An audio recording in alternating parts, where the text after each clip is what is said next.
C'est la sanction majeure qu'Allah a trouvée pour sanctionner deux personnes.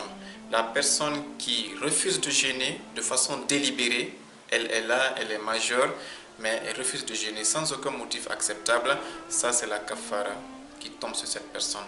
Ou qui encore, cette personne qui était à jeûn, mais qui sans aucun motif acceptable annule son jeûn de façon délibérée. Et malheureusement, de nos jours, si vous sortez et vous constatez ce qui se passe dans le monde musulman, vous avez des larmes aux yeux. Des jeunes, des adultes, hommes et femmes, bien portants, sont en train de manger au bord de la route en plein jeûne du mois de Ramadan, dans des restos, dans leur famille, sans aucun motif valable. Ah, s'ils savaient ce qui les attend. Chaque jour, manger de façon volontaire conduit à l'une des sanctions suivantes qu'on appelle al-kafara. La kafara, c'est l'une des trois sanctions suivantes. Imma tahriru raqabatin. Soit la personne libère un esclave, ce qui n'est plus possible aujourd'hui. Ou siyamu shahrayn mutatabi'ain. Ou bien la personne jeûne 2 mois consécutifs. 60 jours d'affilée, tu les jeûnes comme sanction pour avoir mangé par exprès ou avoir gâté ton jeûne par exprès pour une seule journée.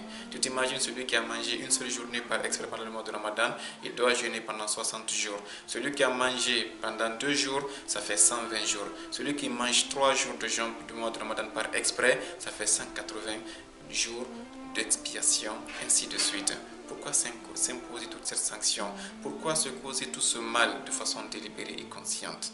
Ce n'est pas du tout bien réfléchi de leur part, qu'Allah les sorte des griffes de Shaitan.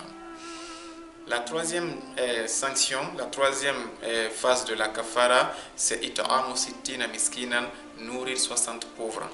On peut donner à chaque pauvre un moud, comme on a dit.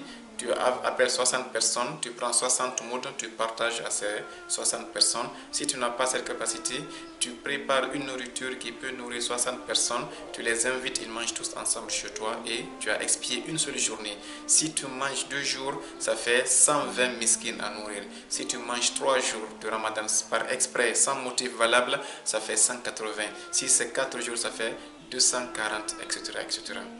Et donc, ne vous imposez pas cette torture, ce calvaire-là. Et par rapport aux jeûnes des 60 jours consécutifs, les ulémas disent que si, comme Allah a dit 2 mois consécutifs, tu jeûnes d'abord 30 jours sans interruption et tu colles ces 30 jours à un jour du mois suivant. Autrement dit, tu dois faire 31 journées d'affilée. Comme tu as fait 30 jours pour le premier mois et tu as fait un jour pour le deuxième mois, les 2 mois ont été collés, ça fait consécutif. Et à partir de la 32e journée, tu peux te reposer et jeûner de façon espacée si tu veux. Ça, c'est ce qu'on appelle la kafara et ce n'est pas du tout joli de nous l'imposer car tu ne sais même pas si en faisant la kafara, Allah peut te pardonner car le jeûne est l'un des piliers de l'islam et Allah a tellement donné de l'importance au jeûne qu'il a dit que c'est moi-même qui vais donner la récompense des jeûneurs. Même les anges ne peuvent pas noter ton jeûne tellement que la récompense est illimitée. Donc ne te prive pas de ces grâces. Surtout qu'aujourd'hui les scientifiques ont démontré que le jeûne est un traitement de la plupart des maladies du corps. Ça traite même le cancer, ça traite tous les maux que le corps humain a. Si tu n'as pas pu résoudre ton problème à l'hôpital, le jeûne est une solution. Et aujourd'hui, chez les personnes qui ne sont pas musulmanes, ceux qui ont atteint le sommet, ce qu'on appelle la médecine, ils ont inventé un concept qu'on appelle le jeûne thérapeutique, le jeûne qui guérit.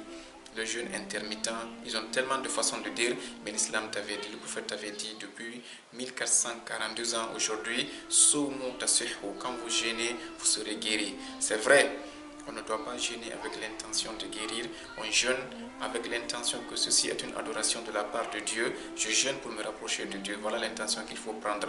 Mais quant aux retombées qui sont là, elles sont aussi à notre faveur.